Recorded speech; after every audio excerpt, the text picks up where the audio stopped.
अस्सलाम वालेकुम एवरीवन, कैसे हैं आप सब लोग। वेलकम करते हैं आपका एक नए पॉडकास्ट में जो कि बड़ा ही इन्फॉर्मेटिव होने वाला है, लेकिन स्लाइटली डिफरेंट होने वाला है हमारे पुराने पॉडकास्ट से, क्योंकि इसमें हम जो आज की हमारी गेस्ट हैं उनसे पूछने जा रहे हैं कि अगर हमने MBBS कर लिया है और हम ऑस्ट्रेलिया जाने में इंटरेस्टेड हैं तो किस तरह से हम ऑस्ट्रेलिया के टेस्ट क्लियर कर सकते हैं, या क्या ऐसे आसान तरीके हो सकते हैं जिसमें हम ऑस्ट्रेलिया में एज अ डॉक्टर सेटल हो सकते हैं। लेकिन सबसे पहले उनसे उनकी ही खूबसूरती का राज जानेंगे, कुछ भी पूछने से पहले, क्योंकि वो खुद बड़ी खूबसूरत है। तो मेरे साथ आज मौजूद हैं डॉक्टर हिना अरबाब चीमा।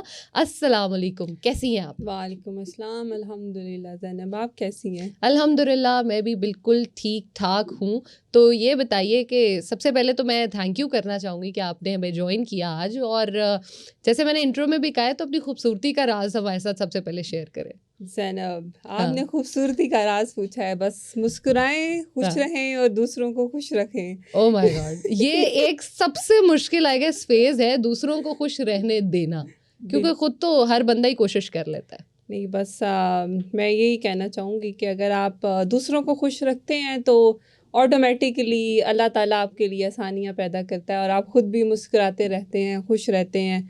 बहुत ही तो खूबसूरत मैसेज है, और मैं खुद इस पे बड़ा बिलीव करती हूँ कि अगर आप किसी के लिए आसानी करते हैं तो आपके लिए ऑटोमेटिकली आसानी हो जाती है। तो जैसे मैंने पहले कहा है कि हमने MBBS कर लिया है, पहले तो MBBS करना ही एक टास्क है, बिल्कुल करते ठीक। करते बंदा ख़त्म हो जाता है। कर लिया है तो पहले तो थोड़ा सा ये बता दें कि अगर हमने MBBS करके पाकिस्तान में जॉब कर रहे हैं और ऑस्ट्रेलिया में जॉब कर रहे हैं, तो वो बेसिक क्या डिफरेंसेस आते हैं? देखें ज़ैनब, जैसे फॉर एग्ज़ाम्पल अगर किसी ने पाकिस्तान से MBBS किया है तो आपको 5 इयर्स वो हो गए। उसके बाद आप हाउस जॉब करते हैं। हाउस जॉब में भी कुछ आपको पाकिस्तान के का आइडिया होगा ही कि बिल्कुल। अनपेड है, पेड है। कुछ लोगों को पेड मिल जाती है या कुछ लोग अनपेड भी करते हैं। तो ऑलमोस्ट 6 इयर्स तो आपके हो जाते हैं। उसके बाद आजकल लोग स्पेशलाइजेशन पार्ट 1 वगैरह भी कर लेते हैं, फिर इंडक्शन में इतने साल लग जाते हैं। तो हमारे ये आजकल काफ़ी मसले मसाइल देखने में आ रहे हैं यूजुअली जॉब्स के लिए। और फॉर एग्ज़ाम्पल अगर आपको जॉब मिल जाती है किसी को प्राइवेट सेक्टर में, थोड़ी पे लो है उसमें, लेकिन अगर मिल जाती है, कुछ नहीं मिल रहा तो कुछ ना कुछ तो करना है आपने। Of course. तो फिर पब्लिक में है तो उसमें भी बहुत ज़्यादा नहीं है पे आपकी। आई थिंक आजकल जो है 120 से समथिंग लाइक दैट चल रही है। ठीक है। और अगर आप इसको कंपेयर करें, अगर मैं ऑस्ट्रेलिया का आपको बताती हूँ तो उसमें ये है कि आप उसमें भी सेम ईयर्स हैं पढ़ाई के।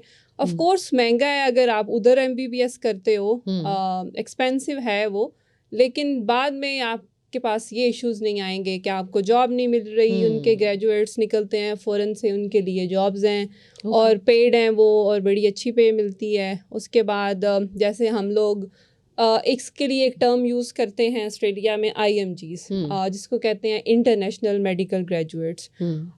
तो IMGs जो है, जैसे हम लोग जाते हैं, मैं अपनी अगर आपके साथ जर्नी शेयर करूं तो मैंने पाकिस्तान से MBBS किया। उसके बाद मैंने हाउस जॉब की जो कि अनपेड थी, और उसके बाद ऑस्ट्रेलिया में मूव हो गई। तो उसमें हमें एग्ज़ाम्स देने पड़ते हैं। इसके 2 एग्ज़ाम्स हैं, AMC part 1 and AMC part 2, and इसके साथ आपको एक इंग्लिश एग्ज़ाम देना होता है। और सबसे पहले आप कुछ लोगों को पार्ट 1 के साथ भी जॉब मिल जाती है। ठीक है। उसके लिए आई थिंक मैं आपको सेपरेट से बताऊंगी कि अगर आपने एग्ज़ाम्स देने हैं उसका क्या प्रोसीजर है या क्या ऑफ कोर्स, ऑफ कोर्स। क्या, क्योंकि वो एक सेपरेट आई थिंक टॉक काफ़ी लंबी चली जाएगी। बिल्कुल। क्योंकि मेरा इस चीज़ में बड़ा लंबी जर्नी रही है और मैं टीचिंग में भी रही हूँ, तो वो मैं आपको सेपरेट से उस पर इंफॉर्मेशन दे सकती हूँ जिन लोगों को चाहिए या जिन लोगों को हेल्प चाहिए हो। तो पार्ट 1 का ये है कि आप बहुत सारी मेरी फ्रेंड्स हैं या फ्रेंड सर्कल में हैं लोग, पार्ट 1 कर लेते हैं वो, उसके बाद उनको जॉब मिल जाती है। ठीक है। और जो इंग्लिश एग्ज़ाम आजकल बड़ी हाइप है, इंग्लिश एग्ज़ाम कैसे पास करें, ये नहीं होता, आइल्स नहीं होता। तो ये भी 3-4 किस्म के एग्ज़ाम्स हैं इंग्लिश। एक आइल्स है, PTE है, OET है। तो आइल्स आई वुड से थोड़ा सा ज़रा उसका लेवल हाई है, लेकिन PTE ऑस्ट्रेलिया में चलता है इतना मुश्किल एग्ज़ाम नहीं है वो।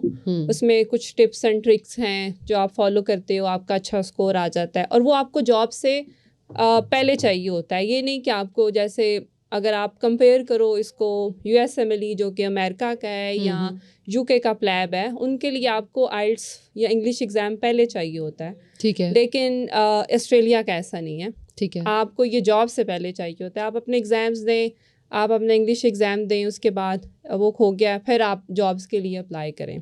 ठीक है। तो ये इसका प्रोसीजर ये है। इसके बाद हम आएंगे कि जॉब्स जो हैं वो ऑस्ट्रेलिया में बहुत ज़्यादा हैं, और ये नहीं है कि मिलती नहीं है। सिर्फ आपको राइट पाथ फॉलो करना है कि आप जॉब जो है उसकी आपको सर्च कैसे करनी है, और आपने कीप ऑन अप्लाइंग।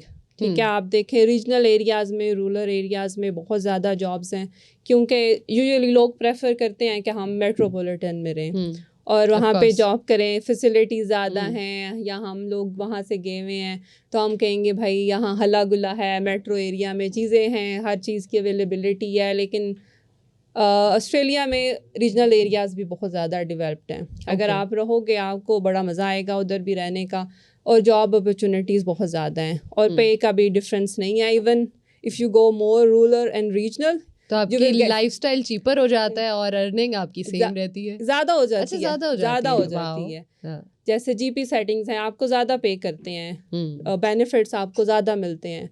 तो जॉब्स का इस तरह से हो जाता है। तो इसमें भी मुश्किल नहीं है। अच्छा सा आप अपना रिज्यूमे बनाएं, CV बनाएं एंड कीप ऑन अप्लाइंग, और जॉब आपको मिल जाती है। इवन ऑफ शोर लोगों को भी जॉब मिल जाती है। अभी रिसेंटली मेरी कुछ फ्रेंड्स हैं जानने वाली हैं, उनको मिली है जॉब। वो ऑफ शोर हैं, साथ आपको स्पॉन्सरशिप भी मिलती है। और जब एक दफ़ा आप पहुंच जाते हो, you are in the system, फिर उसके बाद तो वो क्या कहते हैं, वारे न्यारे हो जाते हैं आपके। ये तो बड़ा ज़बरदस्त आपने वो बताया अबे कि वारे न्यारे आप जो एक साल में जो आपने स्पेंड किया है ना, वो आप 2 to 3 months में यू विल गेट बैक। तो इसमें तो मुझे तो जो भी डॉक्टर मिलता है नज़र आता, मैं तो कहती हूँ भाई ऑस्ट्रेलिया आ जाओ। एग्जाम दो, अपनी वहाँ एक कम्युनिटी बनाना चाह रही है। नहीं माशाल्लाह ज़ैनब, ऑस्ट्रेलिया में बहुत बड़ी कम्युनिटी है पाकिस्तानी डॉक्टर्स की। इवन जिस हॉस्पिटल में मैं काम कर रही हूँ वहाँ हमारे व्हाट्सएप ग्रुप्स बने हुए हैं। यहाँ पाकिस्तानी डॉक्टर्स हैं, और ये सिर्फ मेरे हॉस्पिटल में नहीं, इवन जितने भी हॉस्पिटल्स हैं उनमें कम्युनिटीज़ हैं, पाकिस्तानी कम्युनिटीज़ हैं बड़ी अच्छी है। इवन बड़े हायर लेवल्स पे हेड ऑफ डिपार्टमेंट और इस तरह जो है ना हॉस्पिटल्स वगैरह में का बहुत सारे हमारे पाकिस्तानी डॉक्टर्स हैं। और ख़ासतौर पे यंग फीमेल्स जो कि शादी करके जाती हैं, और वो बहुत ज़्यादा कम्युनिटी है। लेकिन माशाल्लाह तो क्या डॉक्टर साहिबा डिस्क्रिमिनेशन होती है जैसे हम कर रहे होते हैं या बाकी मुल्कों में जाके? हम इसको उधर कहते हैं रेसिज्म। रेसिज्म का नाम देते हैं ज़ैनब, लेकिन I personally feel like racism आप खुद करवाते हैं। अगर आप अच्छा बोल लेते हैं, आपको पता है आपके राइट्स क्या हैं, तो कोई आपके साथ जो है ना डिस्क्रिमिनेशन या रेसिज्म जो है ना वो नहीं कर सकता। एटलीस्ट आपको अपना काम आता हो, अपनी जॉब आती हो जो आप कर रहे हो। एग्जैक्टली। तो कुछ नहीं, इधर पाकिस्तान में भी अगर आप देखें ना तो जो बंदा जो है जिसको नहीं पता आप उसको बेइज्जत कर लेते हो, या उसके उसको ये बेइज्जती, ये सब कुछ रेसिज्म में ही आता है। Of course. तो हम लोग जरा उसको फिर पढ़ा लिखा नाम दे देते हैं कि ये भाई हमारे साथ रेसिज्म हो रही है। लेकिन अगर आप कंपेयर करें तो हम लोग खुद बहुत बड़े रेसिस्ट हैं पाकिस्तान में। बॉडी शेमिंग में हम कितने एक्सपर्ट हैं हर चीज़ में, लेकिन हम फिर जब उधर जाते हैं माइनॉरिटी में होते हैं, फिर हम कहते हैं हमारे साथ रेसिज्म होती है। 2 years हो गए हैं मुझे हॉस्पिटल में जॉब करते हुए, आज तक मैंने ऐसा फील नहीं किया। अगर कोई बात करता है तो अगर you are on the right side, तो आप उसको उसका जवाब उधर दे देते हो कि you are not doing this right and this is my right, और आप ये गलत कर रहे हो मेरे साथ। तो ऐसा मैंने नहीं सुना, या जिन लोगों की स्टोरीज होती हैं कि ये ऐसे हुआ मेरे साथ, उसने मुझे बुली किया, उसने मेरे साथ ऐसे बोला, तो वो लोग खुद कराते हैं अपने साथ, अगर होता भी है। हम ये भी कह सकते हैं कि हर बंदे की लाइफ एक्सपीरियंसेस सेम नहीं है। तो इतना नहीं है कि अगर आप इस चीज़ को अपना वो बना के भाई ऑस्ट्रेलिया में रेसिज्म है या सिस्टम ऐसा है, तो आई पर्सनली फील लाइक कि नहीं है। मैंने बहुत कम लोगों से सुना है और लेकिन वही बात कि हर बंदा डिफरेंट है, उसका वे ऑफ टॉकिंग या पर्सनैलिटी या उनका कॉन्फिडेंस। आप अगर अपने वीक पॉइंट्स खुद ही किसी को दे रहे हो तो आप खुद इनविटेशन दे रहे हो कि आके मुझे इंसल्ट करो, राइट? तो otherwise I don't feel like कि कोई ऐसी चीज़ है कि जो आपको ऑस्ट्रेलिया जाने से रोक रही है कि ऑस्ट्रेलिया जाने से आई गेस हमें एएमसी के जो टेस्ट है ना वो ही ज़्यादा डरा रहे हैं, रोक रहे हैं। उसमें भी आपको बगैर मेहनत के आई वुड से कि कुछ नहीं मिलता। ट्रू। अगर आपने मेहनत इधर करनी है, और सबसे बड़ी बात ज़ैनब माशाल्लाह हमारे पाकिस्तानी जो डॉक्टर्स हैं ना उनमें जो है वो दिमाग की कहूँगी या नॉलेज की कमी नहीं है उनमें, और सिर्फ थोड़ी सी हार्ड वर्क है। बहुत अच्छी पासिंग रेशो है पाकिस्तानी एंड इंडियन डॉक्टर्स की। अच्छा, माशाल्लाह। बहुत अच्छी रेशो है। ये 3-4 कंट्रीज़ हैं, पाकिस्तान, इंडिया एंड बांग्लादेश। इनकी बड़ी अच्छी पासिंग रेशो है और बहुत ज़्यादा डॉक्टर्स हैं वहाँ पे। तो मतलब हमारा एजुकेशन सिस्टम या हमारा जो इंटेलिजेंस लेवल या हमारा जो IQs हैं वो बुरे नहीं हैं, सिर्फ थोड़ी सी आपने हार्ड वर्क करनी है और कंसिस्टेंसी है, एग्जाम्स आपके पास हो जाते हैं। तो जैसे हम बात कर रहे हैं पार्ट 1 एंड पार्ट 2, तो इन दोनों में टेस्ट का जो स्टाइल है या पैटर्न है वो भी डिफरेंट है। जैसे आप फॉर एग्जांपल अगर किसी ने बिल्कुल इनिशियली स्टार्ट करना है तो वो एक छोटा सा प्रोसेस होता है, आपकी वेरिफिकेशंस होती हैं, वहाँ से स्टार्ट होता है। उसके बाद आप लोग कुछ ब्रिजिंग कोर्सेज हैं, कोई लेना चाहे तो वो ले सकता है, उसमें थोड़ी आपको इजी हो जाता है, आपके लिए आपको सारा वो पैटर्न समझ आ जाता है। अदरवाइज 1-2 बुक्स हैं जैसे जॉन मुर्ताग हो गई, एक ब्लू बुक है पार्ट 1 के लिए, आप उसको पढ़ें और आप रीसेंट रिकॉल्स करें जो कि वेरी वेरी इंपॉर्टेंट है, वो करें और उसके बाद आप अपना एग्ज़ाम बुक कराएं। और AMC अब तो पार्ट 1 पहले पाकिस्तान में नहीं हो रहा था, लेकिन अब कुछ आ रहे हैं, सुनने में आ रहा है कि पाकिस्तान में भी स्टार्ट हो रहा है। तो माशाल्लाह ये बड़ा अच्छा इनिशिएटिव है हमारे पाकिस्तानी डॉक्टर्स के लिए जो जाना चाहते हैं।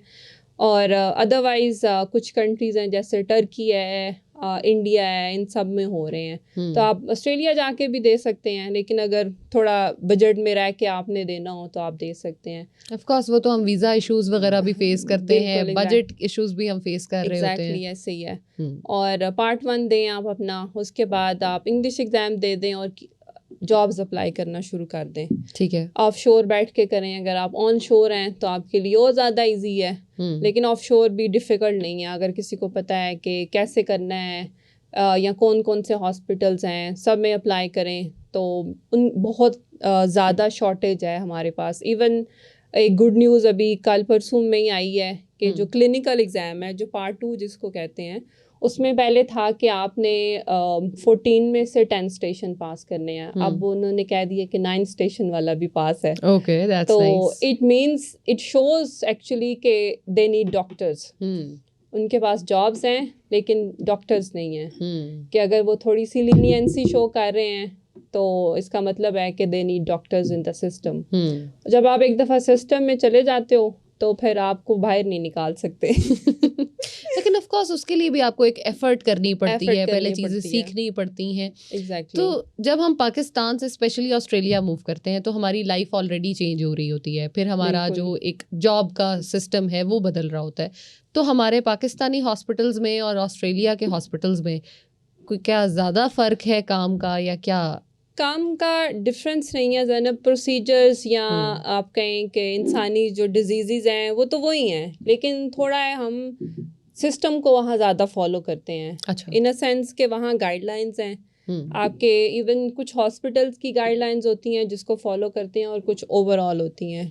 तो आपने बस उस गाइडलाइन से आगे पीछे नहीं जाना। उसके अगर आपको मैं छोटी सी एग्जांपल दूं, मैंने जो अपने प्रैक्टिस में देखा है, मोर देन 90% हमारे यहाँ पे डोजेस नहीं सही देते। इवन आप पैरासीटामोल या पैनाडोल को ले लें, उसकी डोज भी नहीं है वो। हाँ, उसकी डोज नहीं। Any time. हाँ, तो आप उनकी डोज नहीं सही देते, और जब डोज आपको नहीं मिलती ठीक, तो आप के लिए वो चीज़ उतनी इफेक्टिव नहीं होती। लेकिन डॉक्टर साहब हमें अगर डॉक्टर 3 दिन की दवाई देते हैं हम उसको 1.5 दिन खाते हैं, 5 दिन की या 6 दिन की देते हैं तो हम 2-3 दिन खा के ख़त्म कर देते हैं। बिल्कुल एग्जैक्टली ऐसे ही है। तो ये चीज़ें हैं कि वहाँ पे बहुत उनको स्ट्रिक्टली आप फॉलो करते हो।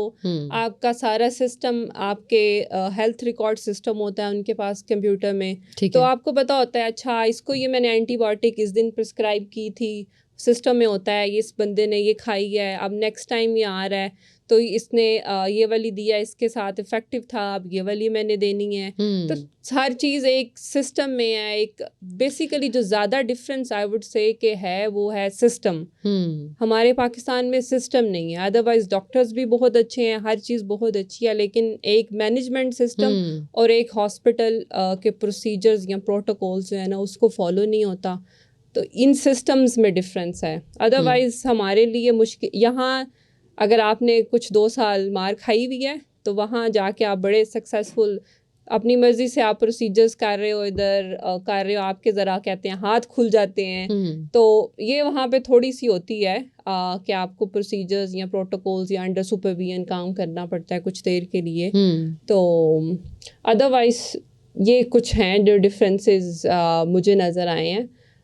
तो जैसे आपने शुरू में भी बात की थी कि बिल्कुल शादी के बाद लड़कियां चली जाती हैं, नया नया उन्होंने किया हुआ होता है, कोई आज सच एक्सपीरियंसेस भी नहीं होते, तो उनको जाके वहाँ पे क्या मुश्किलात फेस करनी पड़ती हैं? क्योंकि नई फैमिली भी होती है, बच्चे भी छोटे होते हैं, तो उसका क्या सिस्टम होता है? थोड़ा होता है हार्ड, लेकिन अगर मैं कहूँ कि जिनके बच्चे हैं तो उनके लिए बच्चे बड़े अच्छे हैं, डे केयर हैं। बच्चों को डे केयर में भेजें आप, कोई टेंशन नहीं है खाने की पीने की, डायपर्स चेंज होते हैं बच्चों के, खाना देते हैं, सुबह मॉर्निंग में छोड़ आएँ आप। 12 आवर्स के होते हैं, 6 to 6 आई थिंक होता है, और 12 आवर्स का बच्चे उधर जाएं, आप अपनी पढ़ाई करें। कुछ आई वुड से कि मिनिमम कोई भी टाइम है, लेकिन मैक्सिमम आप 1 to 2 ईयर में आपने दोनों एग्जाम्स, इंग्लिश, एवरीथिंग जो है ना बड़ा इजीली कर सकते हो अगर आपकी फैमिली है साथ।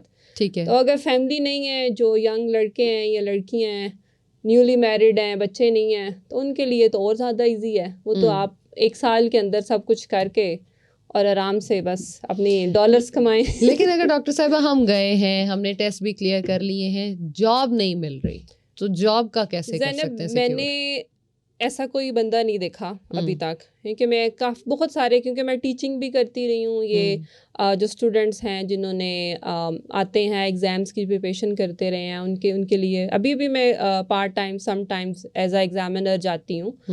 तो उन लोगों की सिर्फ जॉब्स इसलिए नहीं मिलती क्योंकि वो उनकी अपनी एक उस तरह से वो एफर्ट नहीं डालते अपने जॉब में।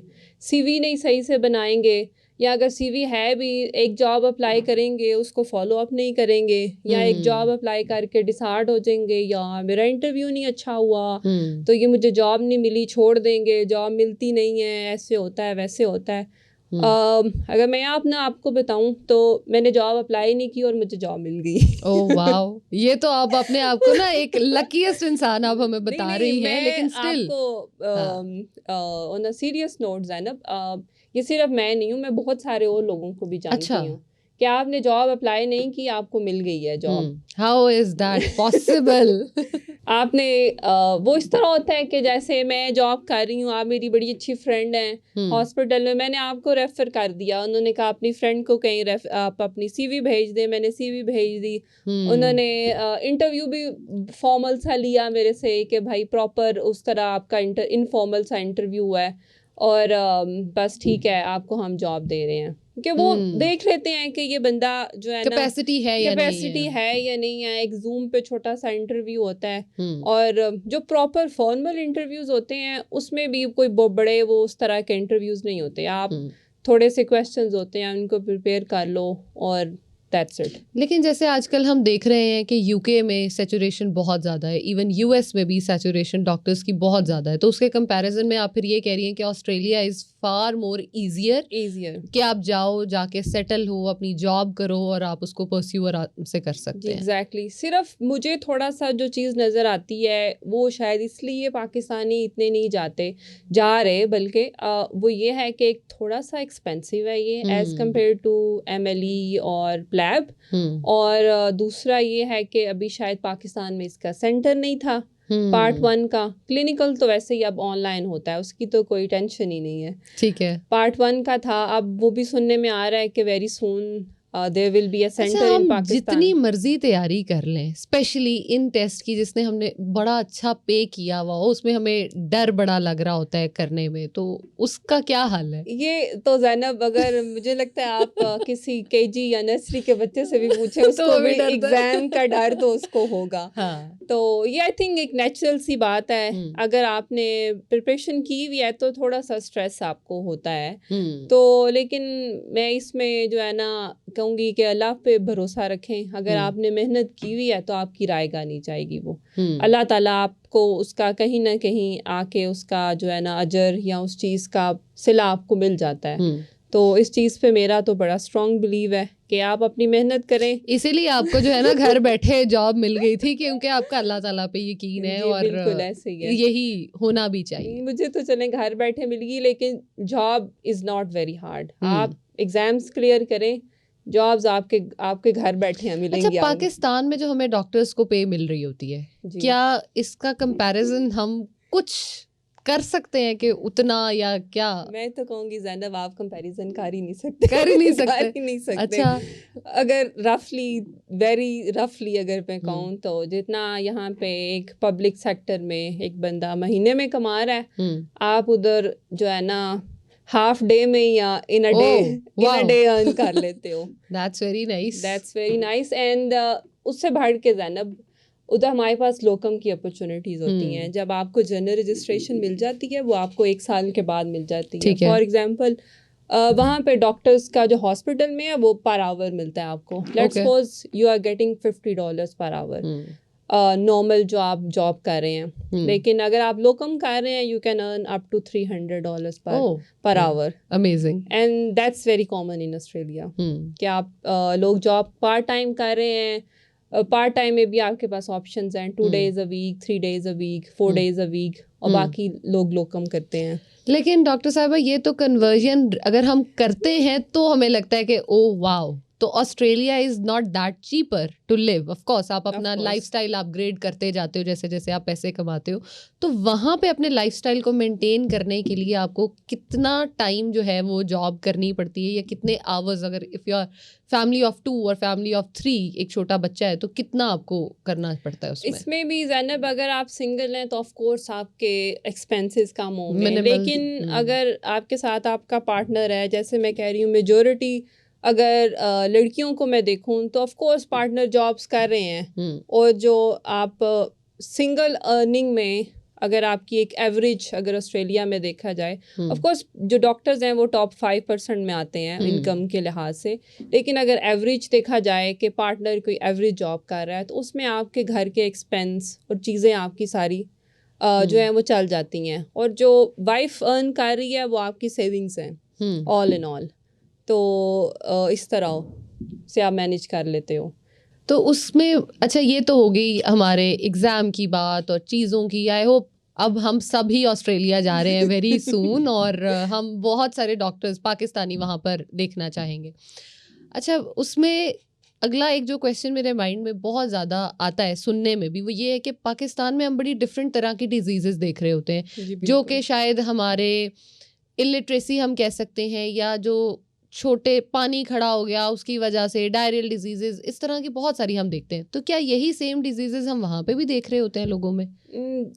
इसमें जैसे कुछ सेम हैं ज़ैनब चीज़ें, बीमारियां वो हैं जो हमने सब MBBS में पढ़ी हुई हैं, वही हैं, उससे बढ़ के कुछ नहीं आती। Of course, हाँ। लेकिन यह है कि टाइम के साथ साथ कुछ चीज़ें हैं, जैसे कोविड आ गया। कोविड हमने पढ़ा तो था, लेकिन हमें नहीं पता था, बड़ा शॉर्ट सा पड़ा था। बड़ा शॉर्ट सा पड़ा था। ये नहीं पता था कि ये हमारे लिए इतना इम्पोर्टेंट हो जाएगा। Exactly. या इसके साथ अब हम इसकी वैक्सीन आ गई हैं, फाइजर आ गई है, एस्ट्राजेनिका आ गई है, तो इसके कॉम्प्लिकेशंस क्या होंगी हमारी लाइफ के ऊपर या इंसानी जिस्म के ऊपर, क्या इसकी कॉम्प्लिकेशंस होंगी या क्या साइड इफ़ेक्ट्स होंगे। तो ये चीज़ें हमें टाइम के साथ साथ I believe up to date नहीं रहेंगे तो फिर हम पीछे चले जाएंगे।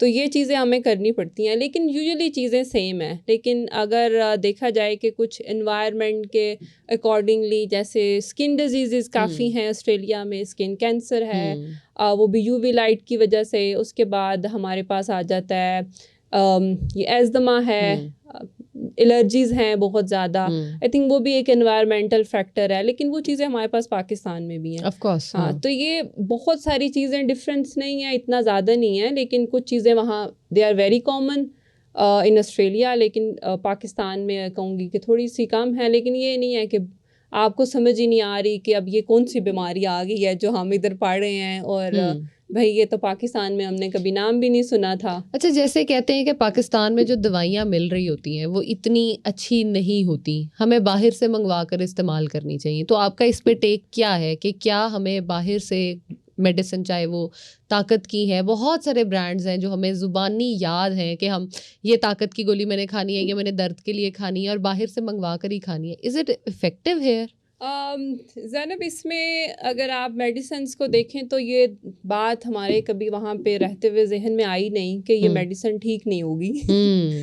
ये आपको ख्याल नहीं आता ना, वही बात आ गई कि एक सिस्टम है, सिस्टम ठीक है, और लोग उस सिस्टम, फेयर सिस्टम है, और लोग उस सिस्टम पे ट्रस्ट करते हैं कि ये सिस्टम अच्छा है। कभी नहीं सोचा अच्छा ये पैनाडॉल इफेक्टिव नहीं है, या ये इसमें मिलावट होगी, या कोई भी चीज़ लें तो ये हमारे जहन में नहीं आती। तो आई थिंक जो हमारे पाकिस्तान में है वो हेल्थ केयर सिस्टम में कमियां हैं, और ऑफ कोर्स वो फार्मास्यूटिकल साइट्स पे भी फिर आती हैं।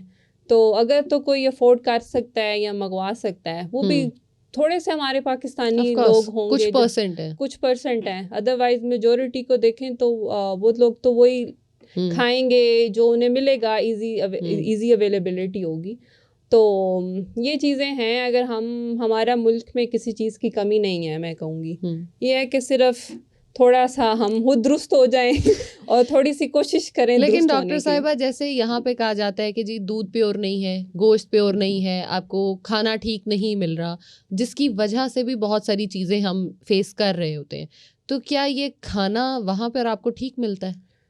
मिलता है। जैसे अगर आप देखें जो चीज़ें प्रोसेस्ड होती हैं हमारे पास बहुत ज़्यादा मिलती हैं। ये फिर आपकी अपनी प्रायोरिटीज़ हैं कि आप प्रोसेस लेना चाहेंगे या आप अपने हेल्थ को मद्देनज़र रख के आप प्रोसेस चीज़ें नहीं लेना चाहेंगे। आपको हर चीज़ मिलती है, प्रोसेस चीज़ें मिलती हैं, ऑर्गेनिक मिलती हैं, लेकिन organic are more expensive of course they are very expensive.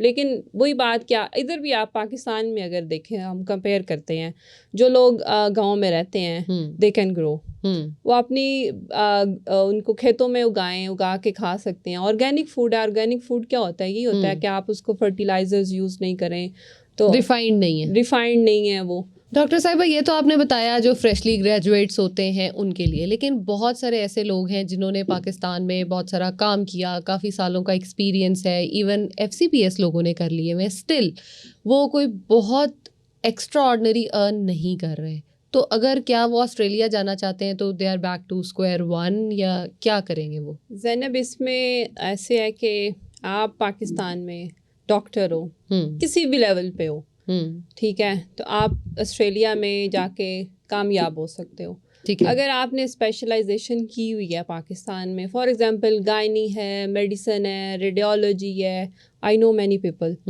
जो एज अ स्पेशलिस्ट काम कर रहे हैं ऑस्ट्रेलिया में, तो उनके लिए स्पेशलिस्ट पाथवे है। और गुड न्यूज़ इज़ कि उनको MC नहीं देना पड़ता। अच्छा, वाओ। तो उसमें आप डायरेक्ट कॉलेजेस में अप्लाई करते हो, और वो आपकी असेसमेंट होती है कॉलेजेस में, और असेसमेंट के बाद वो आपको बताते हैं कि भाई आपका ये एक्सपीरियंस हम for example equal to 3 years count करते हैं। You needs to do 1 more year of training in Australia in this college, और उसके बाद आपको जो है ना वो एग्जाम्स वगैरह होते हैं और आपको दे देते हैं, लेकिन उसमें AMC वाला पार्ट आपका स्किप हो जाता है। बिल्कुल तो ठीक जो है। लोग स्पेशलाइजेशन जो सबसे ज्यादा डरावना पार्ट है वही वो खत्म ख़त्म हो जाता है। हम्म, बस कुछ ईयर्स की, जैसे मैंने बताया कि वो कहते हैं कि this is equivalent to this, hmm, और उसके बाद फिर वो आपको वहाँ से ट्रेनिंग आपकी होती है और आप एज अ स्पेशलिस्ट ऑस्ट्रेलिया में काम कर सकते हो, चाहे वो कोई भी फील्ड है।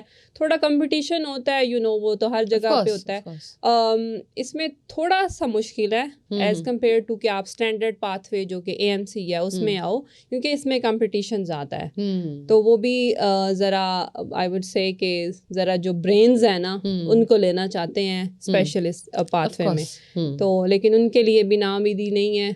अगर वो स्टैंडर्ड पाथवे से भी आना, कुछ लोग ऐसे भी करते हैं कि स्टैंडर्ड पाथवे से आ जाते हैं और उसके बाद वो एक दफ़ा सिस्टम में आ गए और फिर से वो अपनी स्पेशलाइजेशन वाले डॉक्यूमेंट्स या डिग्रीज वगैरह अपने दिखाते हैं कॉलेजेस को, जो ये फिर उस तरह से प्रमोशंस ले लेते हैं। इस तरह से प्रमोशंस ले लेते हैं। एक छोटी सी एग्जांपल दूंगी। एक थे मेरे स्टूडेंट ही थे, खैर वो तो वो ICU में उन्होंने स्पेशलाइजेशन की हुई थी, तो वो फिर ऑस्ट्रेलिया में आए, लेकिन वो स्टैंडर्ड पाथवे से आए, लेकिन बाद में उनको काफ़ी सीनियर पोजीशन पे वो ICU में एज अ रजिस्ट्रार काम कर रहे थे, लेकिन वो स्टैंडर्ड पाथवे से आए हुए थे। तो उसमें भी आप पर डिपेंड करता है कि आप कितनी एफर्ट लगा रहे हो, क्या करना चाह रहे हो, पहले आसानी चुनना चाह रहे हो या बाद में आसानी चुनना चाह रहे हो। और हर किसी के सर्कमस्टांसेस और कैपेबिलिटी या कैपेसिटी जो है वो डिफरेंट होती है, तो लेकिन यू हैव मैनी ऑप्शंस। लेकिन डॉक्टर साहिबा, यहाँ पे जैसे बहुत सारे लोगों का ये कॉन्सेप्ट होता है कि जैसे सीनियर डॉक्टर के पास हमने जाना है, या बहुत, मैंने तो पढ़े लिखे लोगों को भी ये कहते सुना है कि जी वड्डी डॉक्टर को जाना है, तो क्या ये कॉन्सेप्ट वहाँ पे भी चलता है? नहीं, हमारे पास ज़ैनब ऐसा कॉन्सेप्ट नहीं है।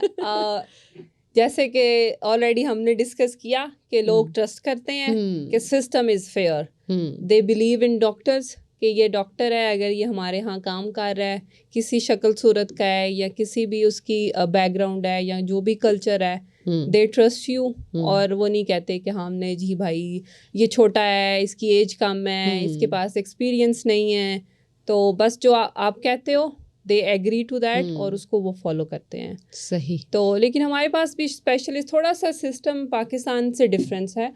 डिफरेंस उसमें ये है कि आप जैसे हम लोग डायरेक्ट स्पेशलिस्ट के पास चले जाते हैं, लेकिन वहाँ पे आप नहीं जा सकते।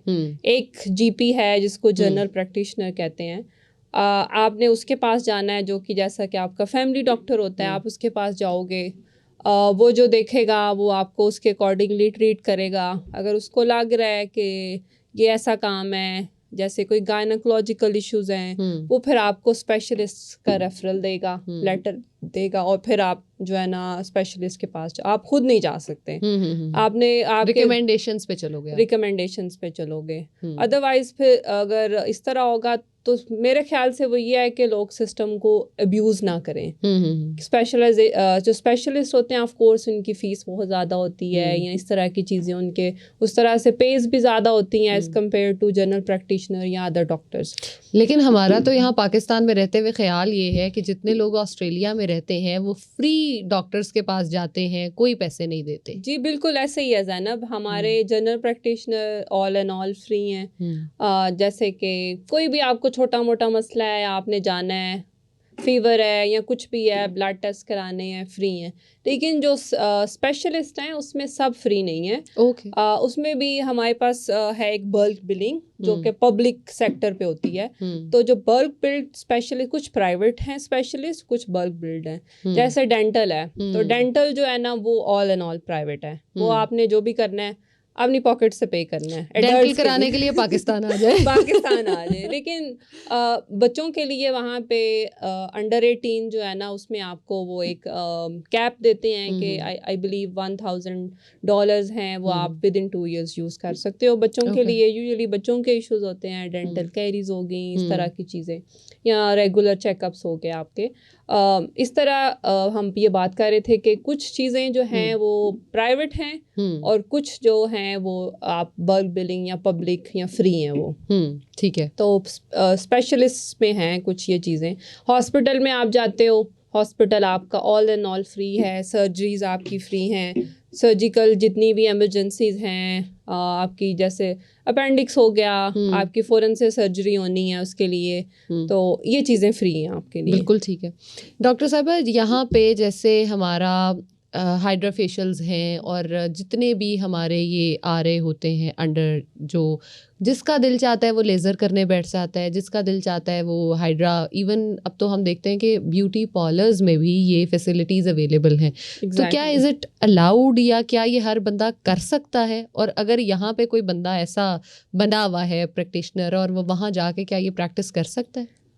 ज़ैनब, उसमें हर चीज़ का वहाँ पे एक लॉ है कि आपने अगर ये काम करना है तो उसके लिए आपको ये चीज़ें आपके पास होनी चाहिए, ये वाली आपकी एफिलिएशंस होनी चाहिए, ये यहाँ से इस बॉडी से अप्रूव होना चाहिए। तो अगर आपकी वो चीज़ें पूरी हैं लेकिन आपके पास वो एक अथॉरिटी नहीं है, आपके पास वो डिग्री नहीं है, तो आप नहीं कर सकते। आप ऐसे कुछ भी खुद से नहीं कर सकते जब तक आपने उनकी टर्म्स एंड कंडीशंस, हर चीज़ के लिए आपने अपना कुछ भी, फॉर एग्जांपल आपने एक छोटी सी शॉप ओपन करनी है कोई भी, तो अगर आपने उनकी टर्म्स एंड कंडीशंस नहीं फॉलो कर रहे तो आप ओपन नहीं कर सकते। जैसे आप एज अ डॉक्टर वहाँ पे काम कर रही हैं फ्रॉम लास्ट 2 years, आप अगर किसी के लिप फिलर्स करना चाहें या किसी की लेज़र या कुछ करना चाहें तो क्या आप कर सकती हैं? नहीं, मैं नहीं कर सकती। उसके लिए मुझे प्रॉपर उस पाथवे को फॉलो करना पड़ेगा, प्रोसीजर्स के वाली चीज़ें मुझे पहले सीखनी पड़ेंगी, और उसके लिए मुझे प्रॉपर वो लाइसेंस होगा आपके पास तो आप काम तो करेंगी। फिर मैं कर सकती हूँ, अदरवाइज नहीं कर सकती। अब तो इवन थोड़ी उधर भी चेंजेस आ गई हैं। इनिशियली कुछ ऐसे थे लोग जो कर रहे थे, वो प्रॉपर प्लास्टिक सर्जन्स नहीं थे, लेकिन वो ये वाले प्रोसीजर्स कर रहे थे, लेकिन अब वो उन्होंने उसमें काफ़ी ज़्यादा स्ट्रिक्टनेस कर दिया, उनके लाइसेंस कैंसिल कर रहे हैं जो लोग इस तरह के प्रोसीजर्स कर रहे हैं। थोड़ी सी लीनियंसी थी क्योंकि अब ये बहुत ज़्यादा कॉमन चीज़ें हो गई हैं ना, तो बहुत ज़्यादा लोग करा रहे हैं, फिर कंप्लेंट्स आती हैं कि ये भाई नर्व में चला गया, नर्व इंजरी हो गई। ज़ैनब, पर्सनली तो मैंने नहीं कराया, लेकिन व्हाट डू यू बिलीव? हाँ, लेकिन मुझे ऐसा लगता है कि थोड़ा सा होता है, रिस्क होता है इसमें। अगर कोई अच्छा है इंसान जिसका एक्सपर्ट हैंड्स हैं तो करवा सकते हो, कोई इसमें हार्म भी नहीं है करवाने में। मेरी तरफ से 50-50 है। आम आवाम का सवाल करने जा रही हूँ कि क्या लेज़र कराने से कैंसर होता है? फ़िलहाल तो जो मैंने नॉलेज है या जो मैंने पढ़ा है उसमें तो अभी कोई प्रूफ नहीं है कि इससे कैंसर होता है, लेकिन वही कि आप स्टडीज़ हो रही हैं, स्टिल यू आर लर्निंग कि इसके क्या कॉम्प्लिकेशंस होंगी, क्योंकि बहुत पुराना तो नहीं है लेज़र जो इतना कॉमन हुआ है। अब जितनी ज़्यादा पॉपुलेशन करा रही है, फिर वो टाइम के साथ हमें बताएंगे कि क्या रिजल्ट्स आए हैं, या हमें ये वाला मसला हो रहा है या ये वाला इशू हो रहा है। डॉक्टर साहब, मैंने कुछ टाइम पहले एक वीडियो देखी थी और वीडियो में ये था कि जो आप हेयर स्ट्रेटनिंग कराते हैं बहुत ज़्यादा या हेयर कलर्स कराते हैं, आजकल उनसे भी कैंसर हो रहा है, तो इज़ इट ट्रू? इसमें है ज़ैनब, कुछ डाइज वगैरह यूज़ होती हैं और कुछ केमिकल्स यूज़ होते हैं। अब वो भी हर प्रोडक्ट में डिफरेंट होंगे, तो दे आर कैंसर कॉजिंग। तो लेकिन कुछ, अगर कोई इंसान है वो अच्छी प्रोडक्ट्स यूज़ कर रहा है जिसमें वो डाइज और केमिकल्स नहीं है, तो ऑफ कोर्स वो नहीं होगा। लेकिन स्ट्रेटनिंग में भी बेशुमार आपके पास वैरायटी है, केराटिन है, रीबॉन्डिंग है, एक्सटेंसो है, बेशुमार चीज़ें हैं। तो अगर आपके पास नॉलेज है, आप उस पे पहले अपना रिसर्च करो कि क्या चीज़ें हैं, कौन सी हेयर टाइप पे क्या काम करता है, इसमें आप उनसे पूछें कि प्रोडक्ट्स कौन सी यूज़ कर रही हैं, प्रोडक्ट्स के इंग्रेडिएंट्स देखें आप। तो अगर इंग्रेडिएंट्स आर गुड तो आप जाएं कराएं, कोई इशू नहीं है। लेकिन अगर उस पे एक रिसर्च ने साबित कर दिया हुआ है कि ये वाली डाई, ये वाला केमिकल, ये जो है ये कैंसर कॉजिंग है, या इसके साथ आपकी स्किन के इश्यूज हो सकते हैं या कुछ भी इश्यूज हो सकते हैं, तो आप नहीं कराएं उसको। तो ये आप पे डिपेंड करता है कि आप कितना जो ना उस पर अपनी इनपुट डालते हो, और उसके अकॉर्डिंगली फिर आप करा भी सकते हैं। और अगर आपको लग रहा है ये बंदा नहीं अच्छा कर रहा है, ये वाली डाई यूज़ कर रहा है, तो नहीं कराएं आप। तो ये totally depends upon you. What do you think, home remedies जो हैं वो ट्राई एंड टेस्ट करनी चाहिए on your skin, on your hair, या चीज़ें?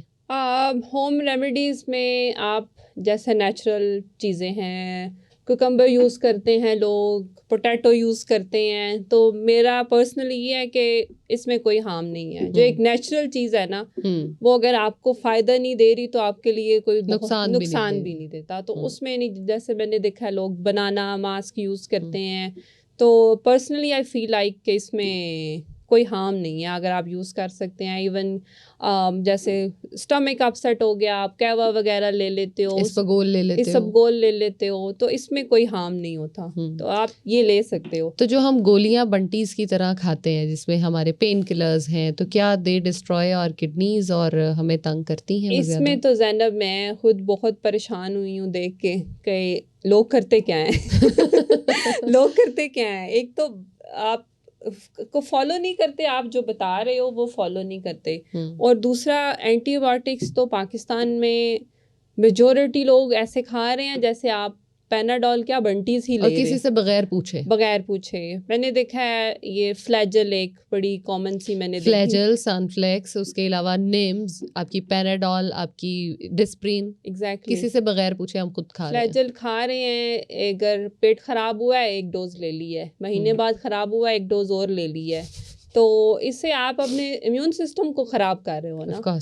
अल्लाह ताला ने आपको एक इम्यूनिटी दी है, एक अल्लाह ताला ने आपको नेमत दी है, तो आप उसको यूटिलाइज़ करो और उसके थोड़ा सा टाइम दो अपनी बॉडी को, वो खुद ही उसको साथ डिफेंड करे। फीवर हुआ है तो फ़ौरन से नहीं दे दो उसको, एंटीबायोटिक नहीं दे दो। अल्लाह ताला ने सिस्टम दिया हुआ है, वो आपका खुद ही थोड़ी सी पेशेंस चाहिए। अच्छा, मैंने ये सुना है कि बाहर आप लोग एंटीबायोटिक्स नहीं देते हैं, और बच्चों में तो बिल्कुल भी नहीं देते हैं, बल्कि मैंने कुछ टाइम पहले ये देखा है कि मेरी नीस है, वो लाइक 3 months की थी, हम उसको लेके डॉक्टर के पास गए, डॉक्टर ने उसको सारी की सारी एंटीबायोटिक्स दे दी, और आई वाज शॉक्ड कि इतने छोटे बच्चे को एंटीबायोटिक्स हम स्टार्ट करवा सकते हैं। एग्जैक्टली ज़ैनब, ये है कि बात वही आ गई कि हमारे पास पेशेंस नहीं है। हम वेट नहीं करते कि ये अब बच्चा बीमार हो गया है या बड़ा बीमार हो गया है, तो 2 से 3 दिन लगेंगे। यूजुअली वायरल इन्फेक्शंस होते हैं, तो 2-3 days में आप हील होने की तरफ आ जाते हो ना। ये भी आप बहुत सारी कंडीशंस हैं जिसमें हमें देनी भी पड़ती है। जो वायरल इन्फेक्शंस हैं ज़ैनब, उनके ऊपर एंटीबायोटिक का कोई रोल नहीं होता, क्योंकि वो यूजुअली खुद ही आपके जो है ना ठीक हो जाते हो 2 से 3 दिन में। लेकिन कुछ चीज़ों में देनी भी पड़ती है, लेकिन वो चीज़ें ऐसी सीरियस हैं कि उसमें आप नहीं दोगे तो they can be very lethal और they can cause many complications. तो ये फिर आपकी एक्सपर्टीज़ पे, या आप देखते हो साइन एंड सिम्टम्स क्या हैं और उसके अकॉर्डिंगली आप देते हो, और कितने टाइम से वो एक डिजीज चल रही है या बॉडी में क्या वो कॉजेज कर रही है। लेकिन ये है कि छोटा सा, अगर मैं तो ये कहूँगी छोटा सा फीवर हुआ है, एक स्पाइक हुई है, फ़ौरन से एंटीबायोटिक्स, इस तरह नहीं होना चाहिए। आप एटलीस्ट देखो, प्रॉपर देखते भी नहीं है प्रॉपरली, और बस एंटीबायोटिक्स दे के भेज दो।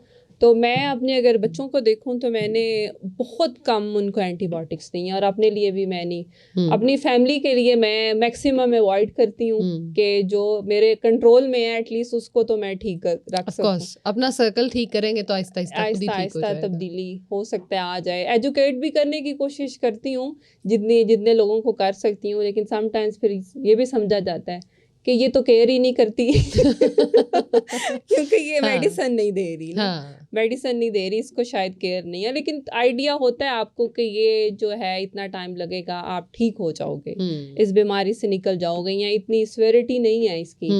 तो ये कुछ चीज़ें हैं, अगर हम छोटी छोटी चीज़ों का ख्याल रखें, जैसे डायरिया हो गया, डायरिया के लिए मैंने देखा है इधर वो एक मेडिकेशन है लोपरामाइड, बच्चों को दे देते हैं, तो वो बहुत ज़्यादा उसके साथ कॉम्प्लिकेशंस हो सकती हैं, बैड हेल्थ इफ़ेक्ट्स हैं उसके। तो इस तरह से खुद से तो आपको बिल्कुल नहीं देनी चाहिए, सेल्फ मेडिकेशन अवॉइड करनी चाहिए, और antibiotics as much as you can उसको अवॉइड करें, क्योंकि अल्लाह ताला ने आपको एबिलिटी दी है, आपकी वो एबिलिटी जो है ना वो इम्यून सिस्टम क्लियर कर देता है उस वायरस को। और बेसिक हमें जो काम करना है वो अपने इम्यून सिस्टम को स्ट्रॉन्ग करने पे करना है आपने। आप जैसे बच्चे हैं, उनकी इम्यूनिटी बढ़ानी है, आप उनको विटामिन सी, ऑरेंजेस दें, उनको ऑरेंजेस खाएं, या जितने ये सिट्रस फ्रूट हैं, स्ट्रॉबेरीज वगैरह, इस तरह की चीज़ें खाएं। उसके साथ आपका इम्यून सिस्टम स्ट्रॉन्ग होता है। जैसे बच्चों को फ्लू हो, ये नज़ला ज़ुकाम हो जाता है, इसमें आप उनको ऑरेंजेस वगैरह दें कि इम्यूनिटी थोड़ी सी उनकी ज़रा अच्छी हो जाए और फिर वो खुद ही उससे फाइट कर जाते हैं और रिकवर हो जाते हैं। तो ये छोटी छोटी चीज़ें हैं, खास तौर पे हमें बच्चों का बड़ा ख्याल रखना चाहिए। आउटडोर एक्टिविटीज़ हैं, सन एक्सपोजर है, और सन एक्सपोजर बड़ा इंपॉर्टेंट है। दूसरा, आजकल और भी मैंने चीज़ें देखी हैं, बच्चे बैठे रहते हैं सारा दिन स्क्रीन्स पे बैठे रहते हैं। हमारे पास ट्रेंड्स नहीं है कि हम बच्चों को पार्क्स में लेके जाएं, या टाइम नहीं है हमारे पास, time we are very busy, we are very busy in the screen. हाँ जी, हम खुद बिजी हैं तो बच्चा उससे ज़्यादा बिजी है। लेकिन यहाँ वहाँ हमारे एक अनदर कंपैरिजन के ये थोड़ा से ट्रेंड्स हैं कि एटलीस्ट बच्चों को बाहर लेके जाते हैं, लोग पार्क्स में लेके जाते हैं, हाइकिंग पे जाते हैं, इस तरह की आउटडोर एक्टिविटीज। जैसे हम स्टार्ट करने से पहले बात कर रहे थे तो आप बता रही थी कि आप बच्चों को स्विमिंग के लिए लेके जाती हैं, वॉक के लिए लेके जाती हैं। तो हमारे यहाँ तो स्विमिंग का कॉन्सेप्ट है ही नहीं, and swimming is I guess one of those exercises जिसमें आपकी पूरी बॉडी के मसल्स जो है वो एक्टिवेट हो जाते हैं। या सॉकर है, डिफरेंट टीम्स बनी हुई हैं आपके पास, ये सारी चीज़ें आ जाती हैं जो कि एक बच्चे के लिए ख़ास तौर पे growing mind and growing body के लिए वेरी इंपॉर्टेंट है। तो ये थोड़ी छोटी छोटी चीज़ें हैं जो हमें इनिशिएटिव लाने चाहिए अपनी फैमिलीज़ में, अपने घरों से आई वुड से कि स्टार्ट करें, और फैमिलीज़ में फिर आप अपनी थोड़ी सी एक्सटेंसिव फैमिली में इंट्रोड्यूस कराएं, जिसके साथ हमारी सेहत बेहतर हो सकती है, मेंटल हेल्थ बेहतर हो सकती है, जो कि आजकल काफ़ी टारगेटेड चल रही है। डॉक्टर साहिबा, now coming back to AMC के बहुत सारे जो मेडिकल के स्टूडेंट्स होते हैं, हमने उनमें आजकल ये ट्रेंड देखा है, बड़ा ग्रो कर रहा है कि लास्ट ईयर या फाइनल ईयर में वो लोग इलेक्टिव्स के लिए जाना चाह रहे होते हैं। तो क्या ये आपके AMC में हेल्प करता है या ये सिर्फ एक फॉरेन ट्रिप का बहाना होता है? इसमें ज़ैनब, अगर तो आप भाई आपके पास बड़े अमीर हैं, आप बड़ा पैसा है, बाहर जा रहे हैं घूमने फिरने, ऑफ कोर्स मैं आंसर्स आपको दे रही हूँ कि मेजॉरिटी को मद्देनज़र रखते हुए कि जो हमारी मोस्ट कॉमन या मोस्टली जो पीपल हैं वो किस क्लास में स्टैंड करते हैं। लेकिन आई वुड से इस जवाब में आप स्टूडेंट्स को नहीं, आप पेरेंट्स को टारगेट करें कि वो क्या करें। ये भी बड़ा अच्छा क्वेश्चन है ज़ैनब। तो इसमें अगर तो आप जा रहे हैं भाई, आपकी फैमिली है उधर, आपने उनको मिलना है, विजिट करना है आपने, तो फिर इसमें कोई बुराई भी नहीं है कि आप बहुत ज़्यादा, आई थिंक एक्सपेंसिव भी नहीं है इलेक्टिव्स। अगर आप जा रहे हो, अगर आप वो चीज़ें निकाल देते हो, टिकट, वीज़ा, ये चीज़ें, या रिहाइश या खाना पीना, आपकी फैमिली है, आप उनको विज़िट कर रहे हो, तो वो चीज़ें अगर आप माइनस कर देते हैं, सिर्फ आप उसके लिए कहें, तो फिर इलेक्टिव्स करने में कोई बुराई भी नहीं है।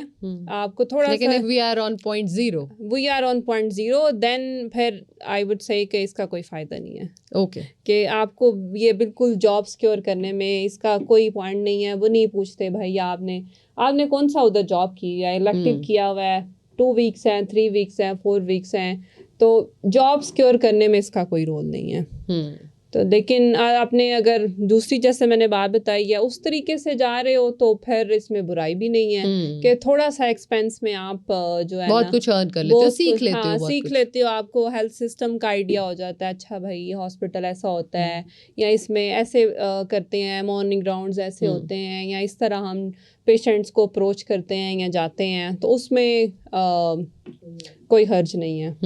डॉक्टर साहिबा, हमने AMC का पार्ट 1 क्लियर कर लिया। जी बिल्कुल। अब उसके बाद हमारे पास बहुत सारे ऑप्शंस ओपन हो जाते हैं। तो पहले तो आई गेस आप ऑप्शंस बता दीजिए, और फिर उसमें ये बता दें कि क्या वो ऑप्शंस अवेल करना बेहतर है या अपने होम कंट्री में वापस आना और वहाँ जॉब करना बेहतर है। इसमें भी ज़ैनब आपके सर्कमस्टांसिस पे भी डिपेंड करता है कि if you are with the family, तो फिर तो आप नहीं वापस आ सकते ना। और अगर आप यंग हो या अकेले रह रहे हो, मैं नहीं ये रिकमेंड करती, क्योंकि ऑन शोर एंड ऑफ शोर, जब ऑन शोर हो तो it is more easier to secure a job, more opportunities हैं, और इसमें भी आपके पास डिफरेंट ऑप्शंस हैं।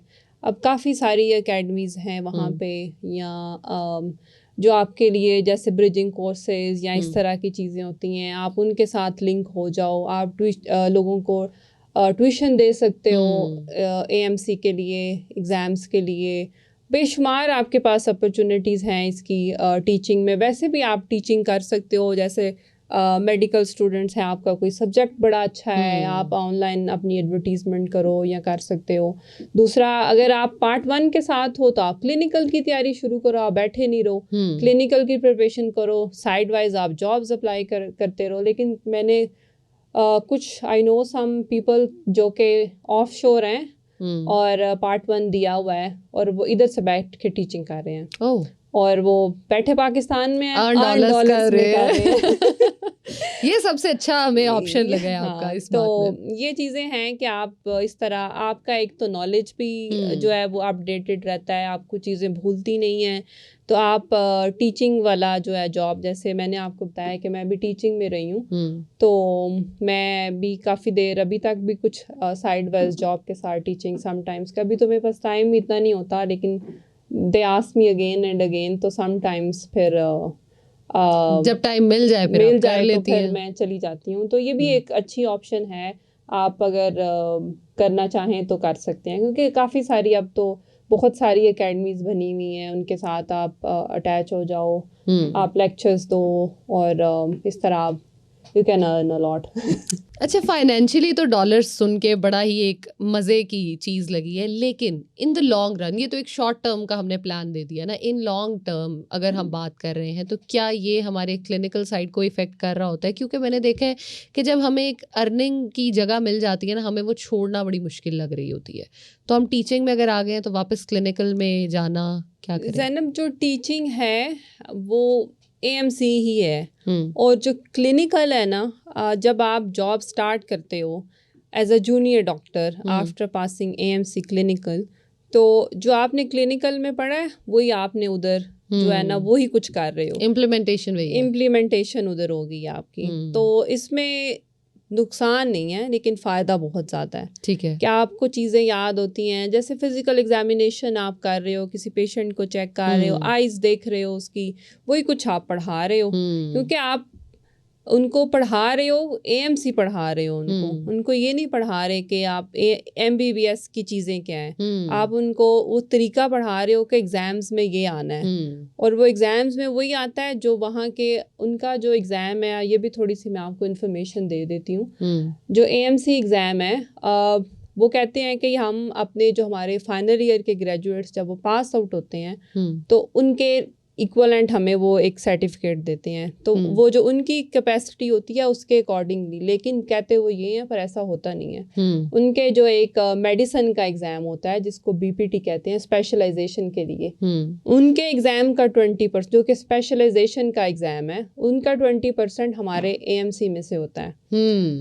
लेकिन कहते वो ये है कि हमारे ग्रेजुएट लेवल पे है, but it is above then graduate level. तो ये है कि इसमें नुकसान नहीं है, कोई फ़ायदा है, आपको फ़ायदा बहुत ज़्यादा इसमें ये है कि आपके लर्निंग स्किल्स इम्प्रूव होते हैं। जब आप बोलते हो, एक आप पढ़ते हो, लेकिन एक आप जब बोलते हो, तो आई थिंक बोलने वाला आपके माइंड में इनग्रेव्ड रहता है, रादर देन कि आप you are just reading. Basically आप ये कह रही हैं कि ड्राइविंग की बुक पढ़ना और ड्राइविंग करना दोनों डिफरेंट चीज़ें हैं। जब आप ड्राइविंग करते हो वो आपकी स्किल्स नहीं भूलती आपको, वो आपको याद रहती हैं, और बेसिकली यही आपके एग्जाम्स में भी आना है और इसी के थ्रू आपने पास आउट होना है। और दैट्स वेरी अमेजिंग, और आई गेस हमें ये जो इन्फॉर्मेशन है ये काफ़ी हेल्पफुल होगी उन लोगों के लिए जो टेस्ट देना चाह रहे हैं या करना चाह रहे हैं। और थैंक यू सो मच, आपने इतना टाइम निकाला और हमें ये इन्फॉर्मेशन दी, एंड आप यहाँ आई स्पेशली हमारे लिए। एंड आई होप आप लोगों को भी पॉडकास्ट जो है वो बहुत अच्छा लगा होगा। और अगर कोई भी ऐसा इंसान है जिसको आप जानते हैं जो AMC करना चाहता है या जो डॉक्टर है पाकिस्तान में है, लेकिन वो अपनी जॉब से या तो खुश नहीं है या वो अर्निंग से खुश नहीं है, तो ये पॉडकास्ट उसके साथ शेयर करें, क्या पता उसकी हेल्प हो जाए और आपको ही इसका जो है वो सवाब मिल जाए। तो अंटिल नेक्स्ट टाइम, अल्लाह हाफिज़।